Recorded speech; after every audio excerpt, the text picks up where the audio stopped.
آدمی شکایت کرتا ہے میرے پاس یہ نہیں ہے، یہ ہوتا تو میں یہ کر لیتا، یہ ہوتا تو میں یہ کر لیتا، یہ ہوتا.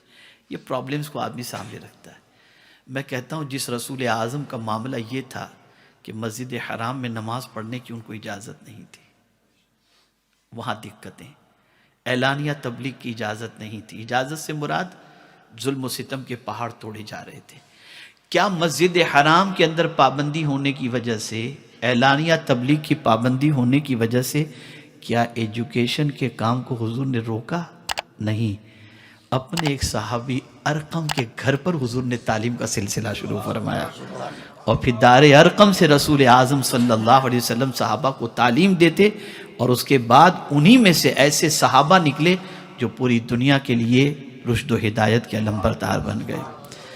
سچویشن کیسی بھی ہو، آدمی اگر کام کرنا چاہے تو مولا راہیں پیدا فرما دیتا ہے. اسی کا فرمان ہے، اسی کا فرمان ہے.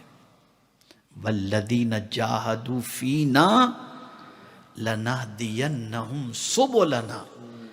جو میری راہ میں کوشش کرتا ہے ہم اس کے لیے ہدایت کے راستے کھول دیا کرتے ہیں. رستہ نہیں کھولنے کی بات، سبلنا، سبیل نہیں فرمایا، راستے. ایک نہیں، تو ایک راستہ بندہ تلاش کر رہا ہے، تو ذرا کوشش کر، میں راستوں کے دروازے تیرے لیے کھول دوں گا، راستوں کے دروازے کھول دوں گا.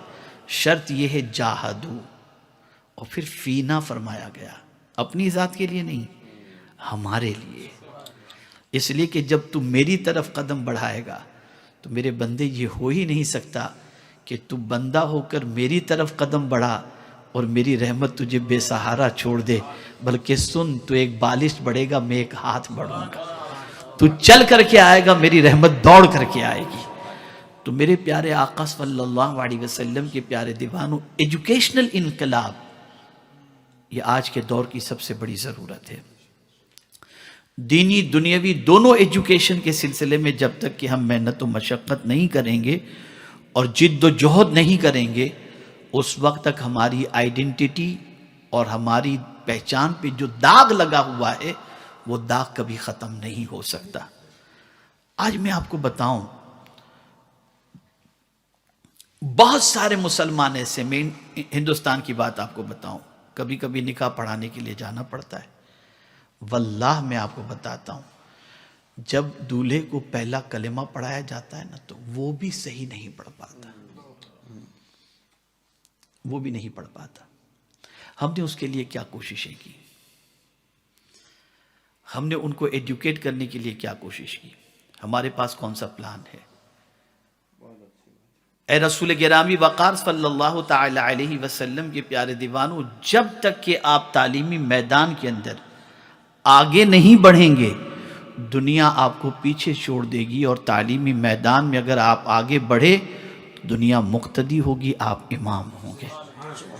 صحابہ کے اندر تعلیم کا شوق کتنا تھا، کتنا شوق تھا. سیدنا فاروق اعظم رضی اللہ تعالی عنہ جب مدینہ منورہ ہجرت فرما کر تشریف لے گئے، عقد مواخات ایک صحابی کے ساتھ، انصار صحابی کے ساتھ رسول اعظم نے ان کا بھائی چارہ قائم فرما دیا. اب ہوتا کیا تھا، تڑپ کتنی، سب کچھ لوٹ گیا، گھر، بزنس، وطن، شہر. مدینے گئے تو آدمی کی پرائیورٹی یہ ہوتی کہ پہلے میں اپنے گھر بار کی اور اس کی فکر کروں. رسول اعظم صلی اللہ علیہ وسلم نے بھائی چارہ قائم فرما کر انصار و مہاجرین کے درمیان یہ بیسک نیڈ جو تھی اس کو تو فلفل کروا دی، لیکن تڑپ کتنی پیدا کر دی تھی صحابہ کے دل کے اندر ایجوکیشن کی.